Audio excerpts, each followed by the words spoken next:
Olá, muito boa tarde. O combate à pandemia em todo o mundo esconde situações dramáticas vividas em campos de refugiados, entre migrantes internos e muitos que permanecem em contextos de perseguição. Um tema que hoje analisamos com André Costa Jorge, coordenador da Plataforma Portuguesa de Apoio aos Refugiados. Boa tarde, André. Obrigado. Olá, boa tarde. Por estar connosco. Vamos analisar este tema muito a partir de um documento que foi conhecido a semana passada, da secção de migrantes e refugiados do Vaticano, com orientações pastorais para este setor. E aqui em causa está de facto o esquecimento a que o tema pode estar votado nas circunstâncias de nos centrarmos no combate à pandemia, que é necessário também, sem dúvida. Claro, esta preocupação com os migrantes é uma preocupação que tem sido uma das grandes bandeiras do Papa Francisco em primeiro lugar e da Igreja na sua ação global. E de facto preocupa-nos que perante uma situação que de facto é uma situação de emergência em termos de saúde global, não pode ocultar de alguma maneira e pode deixar de preocupar os decisores políticos para a questão dos migrantes, dos deslocados internos, como refere o texto e muito, porque há muitas pessoas que são migrantes dentro do seu próprio país e em situações de grande vulnerabilidade, em territórios grandes, sobretudo em África, mas também noutros territórios, na Ásia e na América, sobretudo, e procura focar-se naquilo que foram as 4 dimensões que o Papa Francisco elencou como a missão da Igreja em relação aos refugiados, aos deslocados e aos migrantes de uma maneira geral, que é a missão de acolher, proteger, acompanhar e integrar. E quando digo acompanhar, será o promover e capacitar. Portanto, estas 4 dimensões são as dimensões que, de alguma forma, no documento, traçam a orientação de ação para a Igreja em termos globais. Ele reflete, de uma maneira geral, o drama humanitário que está ainda permanece em relação aos migrantes, dando a tónica também de que esta questão do Covid afeta também e poderá afetar os mais vulneráveis, e os migrantes poderão ser contados interesses, no sentido em que, sendo que é necessário que as pessoas tomem um conjunto de medidas, nomeadamente medidas de higiene. Por exemplo, quando em campos de refugiados as pessoas não têm acesso à água e a cuidados básicos de saúde, estas pessoas estão logo à cabeça mais desprotegidas que qualquer um de nós estamos. Portanto, na apresentação do documento, o secretário deste dicastério falava que os deslocados internos sabem como lavar as mãos, mas não têm acesso à água limpa, nem sequer para beber. Exato. Ou seja, há uma situação global no mundo que também toca à Europa. Nós temos falado muito recentemente sobre as questões ligadas à crise de refugiados na Grécia. Portanto, dentro do espaço europeu há muitos refugiados em situação grave do ponto de vista do acesso a cuidados básicos e fundamentais, o acesso à saúde, está a gerar revolta, campos sobrelotados, etc. Também aqui em Portugal, mais recentemente, com esta questão que nós vimos nos hostels em Lisboa, percebemos como migrantes e requerentes de asilo se encontram em condições que também não podem persistir. Isto, que situação era essa que nós vivíamos? Era algo que estava escondido e que de repente saltou para a opinião pública? Era algo que os responsáveis públicos e as entidades públicas sabiam e que estava de alguma forma a ser tratado desta forma, como todos percebemos, e que a situação de saúde pública que estamos a viver tornou visível. Isto é preciso encontrar soluções que permitam que as pessoas tenham condições de vida mínimas, fundamentais, sobretudo porque estão à guarda do Estado português, neste caso concreto. E, portanto, a primeira dimensão que o Papa fala, que a Igreja fala, é a dimensão do acolhimento, acolher. Nós, antes de passarmos para outras dimensões, temos que nos deter um pouco sobre esta dimensão do acolhimento e fazer o esforço necessário, e a Europa e Portugal concretamente pode fazer mais. Muito tem sido feito. A Igreja em Portugal,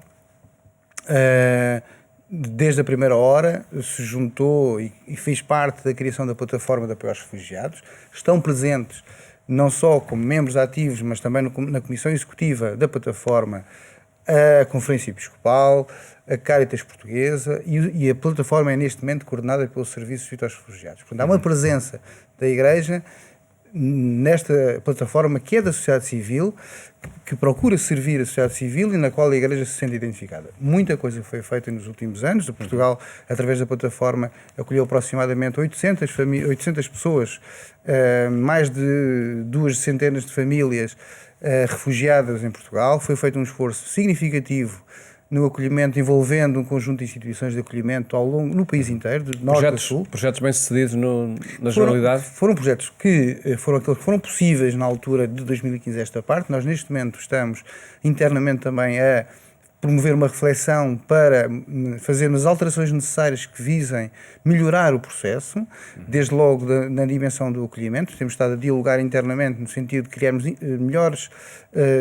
capacidade de acolhimento, isto é, alargar a capacidade de acolhimento. Sem isso, nós podemos reclamar que os governos façam ações de acolhimento, seja nos barcos humanitários, seja nos campos de refugiados, mas se não tivermos capacidade de acolhimento, dificilmente as pessoas chegarão aqui e serão protegidas e poderemos dar os passos seguintes, que é a dimensão do seu acompanhamento e capacitação e a dimensão da sua integração na sociedade de acolhimento. E, portanto, estamos nesta fase de desenvolver, digamos, aqui aquilo que nós chamamos internamente PAR 2.0, que é um modelo de acolhimento que envolverá uma dimensão de acolhimento em estruturas de acolhimento, mas o envolvimento muito forte das comunidades de acolhimento. E para isso é necessário que a Igreja se mobilize. O grande desafio que este documento da Igreja do Vaticano às igrejas locais, às conferências episcopais e, no caso concreto, à Conferência Episcopal Portuguesa, é como é que nós podemos tornar estes 4 verbos, estas 4 dimensões, uma realidade. E aquilo que nós propomos é que a plataforma e a Igreja e as comunidades, as paróquias, enfim, as dioceses possam participar, contactando a plataforma, colocando-se na disponibilidade. Nós temos toda a vontade de continuar este diálogo com as comunidades locais, porque há também neste documento uma dimensão importante. A presença dos cristãos e das comunidades cristãs junto dos refugiados, independentemente da religião que tenham, para além de fomentar o diálogo interreligioso, que é em primeiro lugar benéfico para os refugiados, mas também benéfico para as comunidades que acolhem, é qualquer coisa que entendemos que é fundamental e, porventura, diria mesmo que as comunidades cristãs num país como Portugal têm um papel fundamental nos processos de acolhimento e integração. Na apresentação do documento lembravam-se os 50 milhões de pessoas que permanecem invisíveis na atual circunstância. Isso é um número muito 50 muito milhões alto, enfim, este número fala de refugiados no sentido estrito do termo, mas também de deslocados internos e de migrantes em situação vulnerável. De facto é uma situação complexa, os números são assustadores, 50 milhões de pessoas, 5 vezes mais todos os portugueses, todas as pessoas em Portugal. Mas, no entanto, o problema destes números é que nos podem de tal forma esmagar que sentimos impotentes e incapazes de mover o que quer que seja perante números tão esmagadores. Mas eu creio que aquilo que me interpela este texto é o que é que eu posso fazer, o que é que nós em Portugal podemos fazer, nós, Igreja em Portugal, cada organização, as paróquias, as dioceses, a Conferência Episcopal, o que é que nós podemos fazer? Talvez não nos seja pedido que consigamos salvar 50 milhões, mas talvez algumas centenas e eventualmente milhares de pessoas. Nós podemos fazer qualquer coisa para algumas vidas e podemos isso também... é importante, é essa ação se próxima. começarmos por algum lado, porque costuma-se dizer que uma grande caminhada começa com um pequeno passo e que o desafio da Igreja e estes números não é para nos ficarmos de alguma forma bloqueados e estáticos pelos números esmagadores, são de facto preocupantes, mas devem ser sobretudo um desafio para uma ação que começa com esta capacidade de acolhimento, isto é, disponibilizar-nos para acolher e depois estarmos presentes, acompanharmos e promovermos a real integração das pessoas. É aquilo que o Papa, o último parágrafo, os últimos parágrafos do texto do documento refere a importância do diálogo entre a Igreja, que acolhe e participa nestes processos, e a sociedade civil e também os decisores políticos. A plataforma propôs fazer isto desde o início.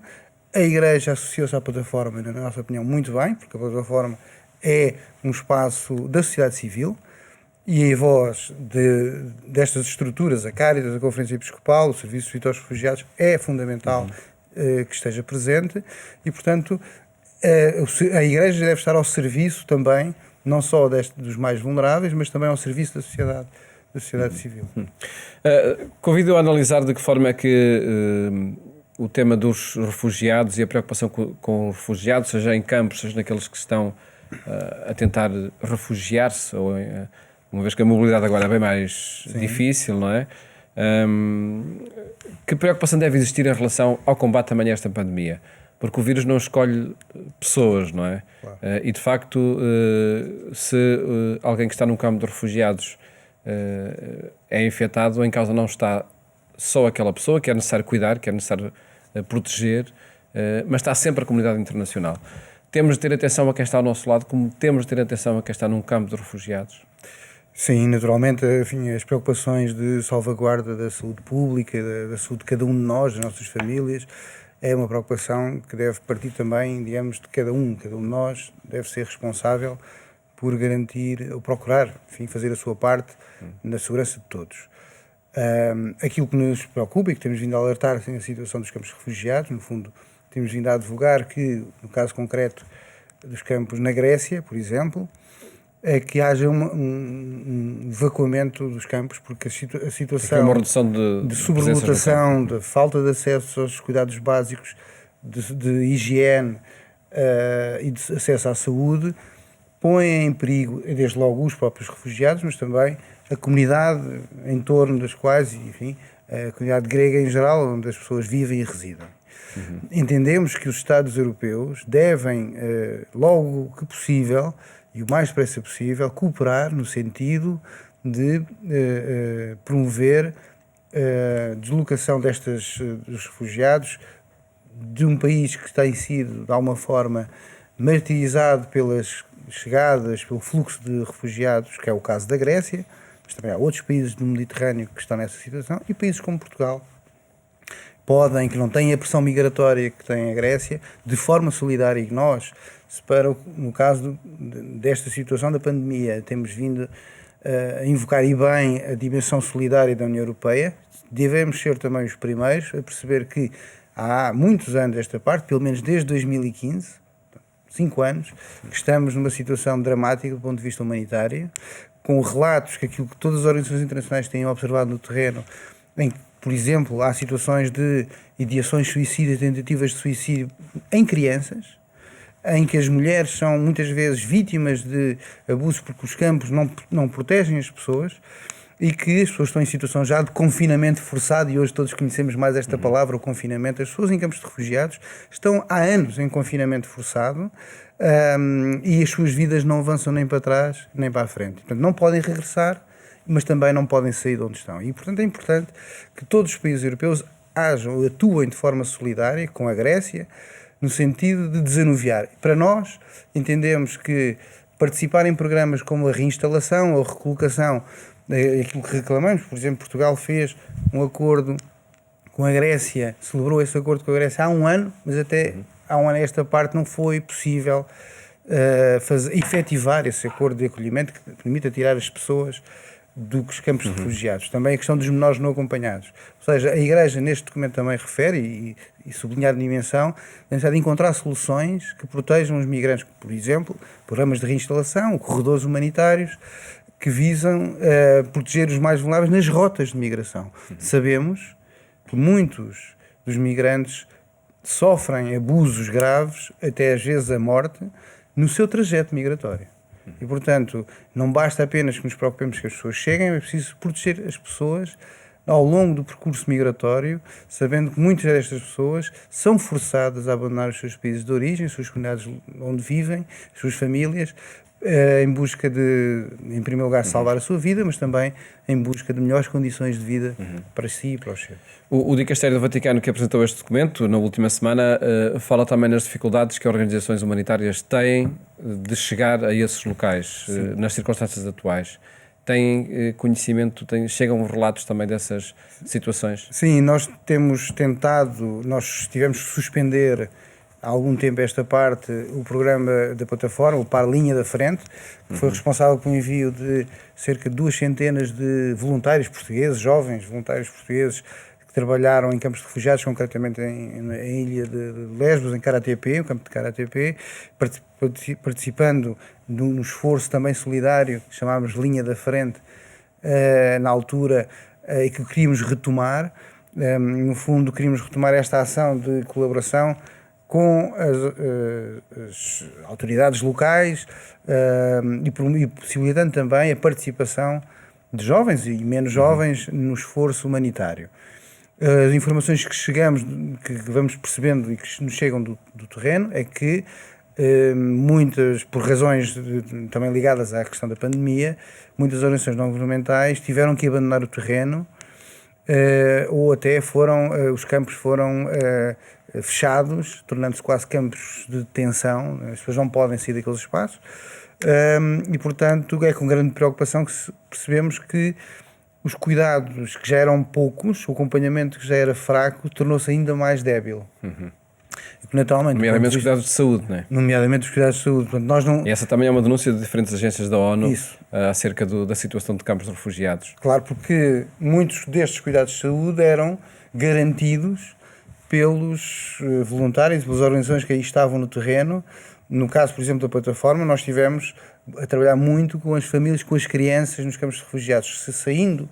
Saindo nós destes espaços e saindo outras organizações destes contextos, naturalmente não fica ninguém para fazer esse trabalho com estas pessoas que não têm muitas vezes alternativa, senão estar ali de alguma forma confinados àquele espaço. Portanto, preocupa-nos, e esta questão levantada por este documento também, é necessário que logo que possível encontremos formas de rapidamente chegar e fazer chegar quer meios materiais, mas também o apoio de proximidade humano, que, enfim, médicos e outros técnicos que possam participar no esforço de desanuviamento.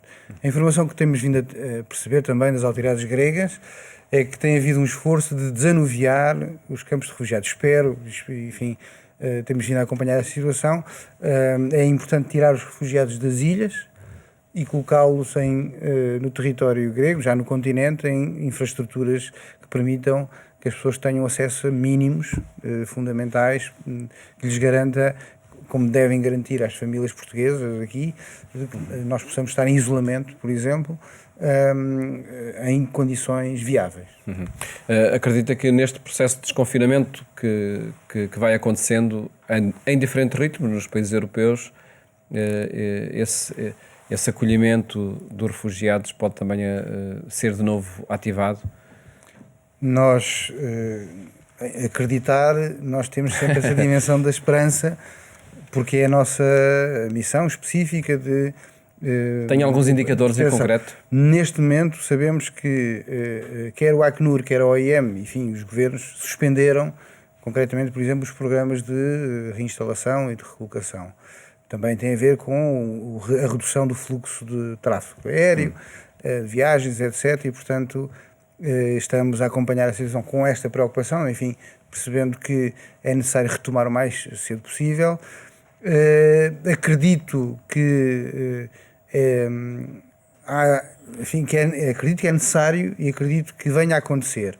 Receio, por outro lado, que de alguma forma, do ponto de vista da agenda política, este assunto dos migrantes e dos refugiados na Europa e da proteção dos refugiados também tem a ver com a dimensão económica, possa de alguma forma ser adiada, mas espero que isso não venha a acontecer e espero também que não só os países e os governos nacionais, mas também a União Europeia, no seu conjunto, possam promover ações não só como estas e manter estes apoios para manter programas que protejam os refugiados, concretamente com a reinstalação ou a recolocação, mas também que se faça as reformas políticas necessárias, como por exemplo o Sistema Europeu Comum de Asilo, que há muito tempo precisa de ser reformado, no sentido em que ele não protege neste momento, e muitos dos problemas que encontramos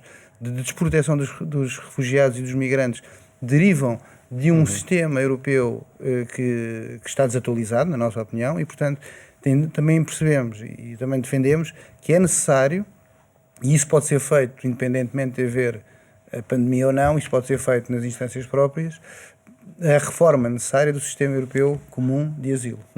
Regressemos a esses 4 verbos para terminar: acolher, proteger, promover e integrar.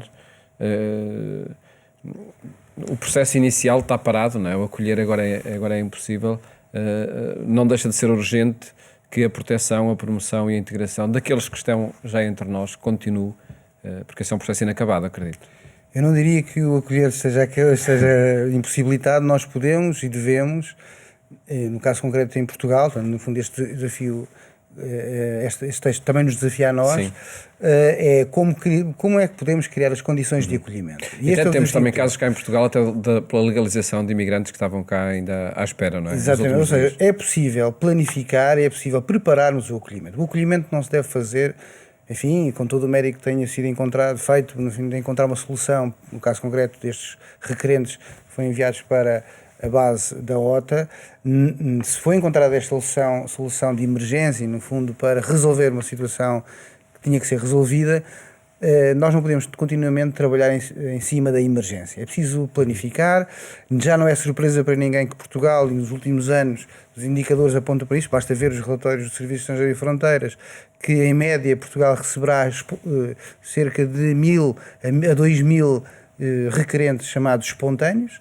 Para além disso, há compromissos internacionais que o Estado português se compromete a acolher entre 1.000 e 2.000 refugiados vindo quer dos barcos humanitários, quer dos programas de reinstalação ou de recolocação, e portanto nós temos que preparar, não podemos ser surpreendidos, nem colocar as pessoas em situações nas quais nós não defendemos, e portanto o acolhimento nós devemos prepará-lo e planificá-lo. Eu tenho a expectativa que o Governo estará a fazer esse trabalho, que temos toda a disponibilidade de dialogar com as autoridades responsáveis por esta matéria, e as outras dimensões que estamos a trabalhar, a da capacitação do acompanhamento, a dimensão da proteção e a dimensão da integração das pessoas.